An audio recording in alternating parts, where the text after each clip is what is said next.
ils sont là aussi. Oui, il y a les sœurs du Sacré-Cœur de Jésus, elles sont là. Et puis il y a les prêtres voisins aussi. On a un prêtre de Châteauneuf aussi qui est là. Tu l'as vu? Regarde, il est vers là. Oh, il y a quand même du bon monde, il faut quand même bien se tenir. Il y a les frères de Saint-Jean. Voilà. Hein? Et puis, quelle fête on... Non, oui, non, mais... Et puis c'est quand même la fête d'Henri. Principalement, c'est la fête d'Henri. Il fête ses 50 ans de sacerdoce. Oui. Mais quand ça sent 50 ans... Voilà.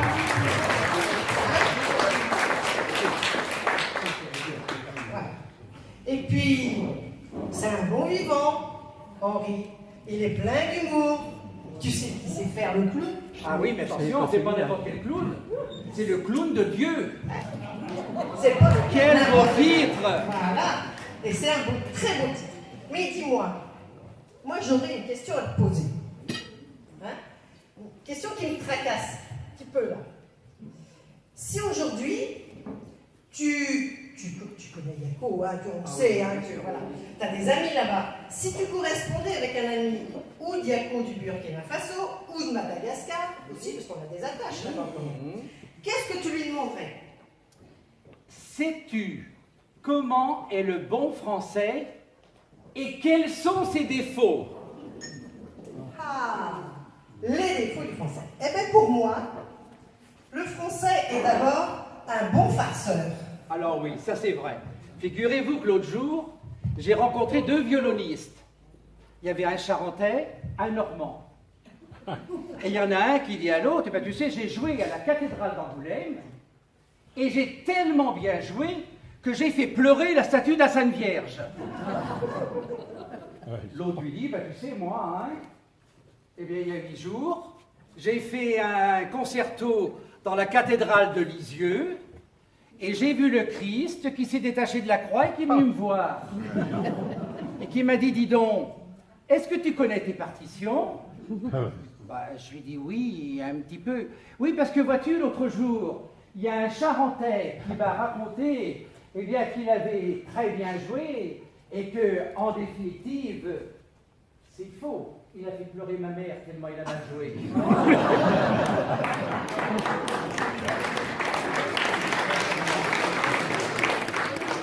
Il est aussi de mauvaise foi. Ah oui, au tennis, par exemple.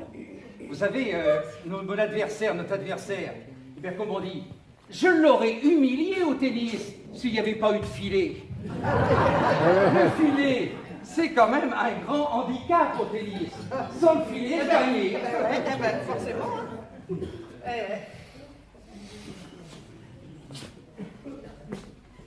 Il est aussi orgueilleux, râleur même, n'écoutant jamais les autres. Ah ben, il donne un avis sur tout, hein, bien sûr. Peu respectueux des règles et de l'autorité. Et il se met facilement en colère. Ce qu'il aime, ma chère, c'est surtout être au jardin public, avec son quignon de pain, son camembert et le rouge, qui donne force et bonne humeur. Et la bouteille, elle est bonne. J'en ai plus. Il est prétentieux aussi, un petit peu, non? Oui. Ben, par exemple, il dirait, t'as vu le rassemblement d'aujourd'hui? Eh bien, sans moi, ça aurait été raté. Hein. Sans toi, sans les autres. Bon, il est bon parleur.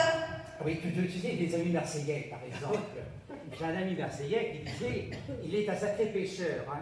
Alors toujours lui, il a pêché, par exemple, il dira, bah, tu sais, moi j'ai pêché 3 truites comme ça. Je pourrais nourrir tous les gens de la paroisse de Secondaire.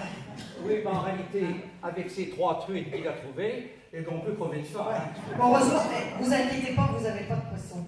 Donc, attendez pas les truites. Hein. Il est désobéissant aussi. Très souvent. Eh oui. Le français, vous remarquerez, ne traverse jamais au passage clouté. Hein. Et il fait n'importe quoi au volant. Hein. Il est un peu moqueur. Un peu beaucoup moqueur même. Ah Alors, il y en a qui vont se retrouver ici, tu comprends? Les premières années de mariage, par exemple, dans un couple, il dira toujours que c'est du bonheur. Il propose régulièrement un voyage à Venise à sa promise. 25 ans après, le seul voyage qu'il propose à sa conjointe, c'est de l'emmener à Lourdes au cas où il y aura un miracle.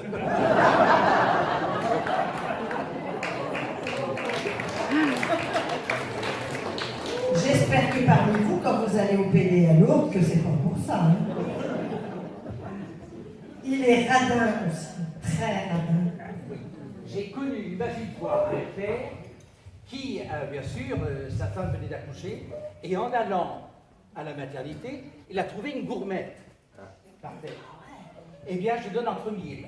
Qu'est-ce qu'il en a fait? Eh bien, il a appelé son enfant du même nom que la gourmette, Henri, pour ne pas avoir besoin de faire de cadeau.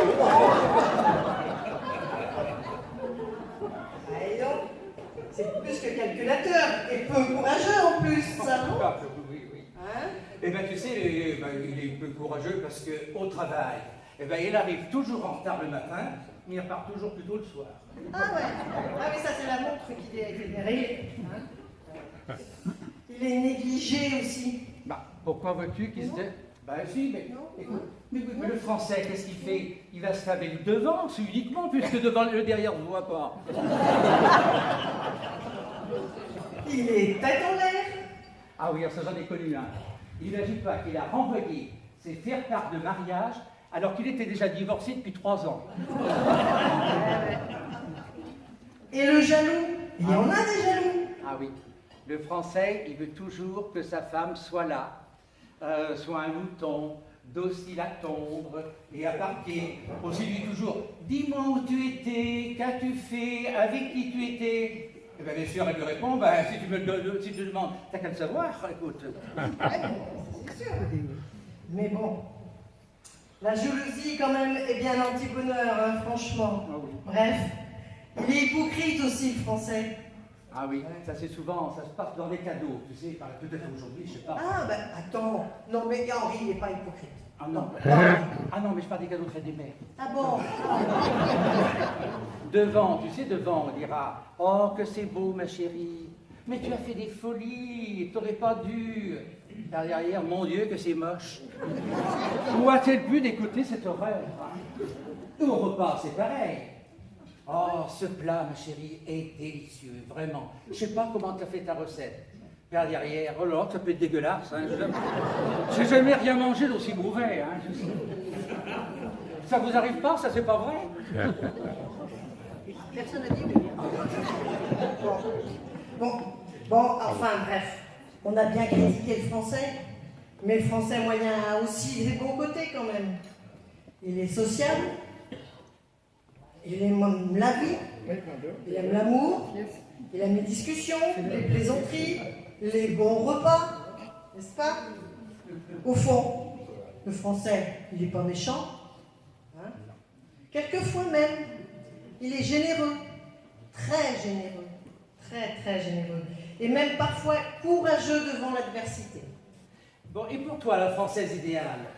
Ah, ça la française idéale, elle doit réussir tout, sa triple vie. Amoureuse, familiale, professionnelle, avec dynamisme, beauté, élégance. Elle est aussi débrouillarde, courageuse, fidèle en amitié et en amour, intelligente et super gentille. T'en rajoutes pas un peu? Non, mais non, mesdames, vous n'êtes pas d'accord? Oui. Actuellement, c'est normal, elles sont en majorité. Mais tu as entièrement raison. Parce que, bien sûr, reconnaissons humblement que nous, les hommes, sans les femmes, nous serions que des petits êtres rabougris, sans saveur et sans vie. Tu vois qu'on n'est pas prétentieux. Quand même. Non, c'est sûr. Mais dis donc, toi qui es si fort, hein? T'es fort quand même, hein? Oui. T'es un homme, voilà, oui, donc t'es fort. alors. Serais-tu capable de répondre à quelques questions? Ah, je veux bien, mais si vous m'aidez. Alors, vas-y.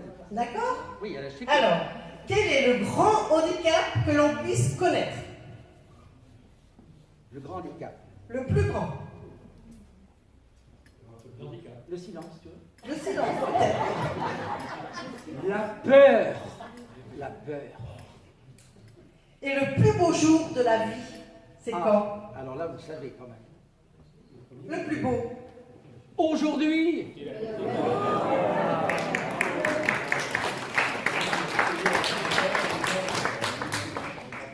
L'erreur la plus facile à commettre. C'est demain. Se tromper dans ses jugements. Le plus grand défaut à combattre. Alors ça, c'est important parce que en ce moment, les ateliers, l'égoïsme. Prenez des notes parce qu'on va faire une interrogation. Le pire échec dont on est à se relever. Et oui, c'est le découragement. Eh oui, si on est découragé, on ne va pas bien loin. Le meilleur prof que l'on puisse avoir. Ah, il y en a peut-être. Qui c'est? Madame Pelletan. Elle est là, Madame Pelletan. Oh, mais il y a aussi, je vois qu'il y a une prof d'espagnol aussi. Il y a une ancienne institutrice. Il y a une ancienne institutrice aussi. Oui. Marie-Alice, voilà. Oui. Mais enfin, Non, mais c'est l'enfant. tous les profs sont bien. C'est l'enfant le meilleur prof. Le plus beau présent qu'on puisse faire. Oui. Pardonnez. Pardonnez. Pardonnez-vous bien.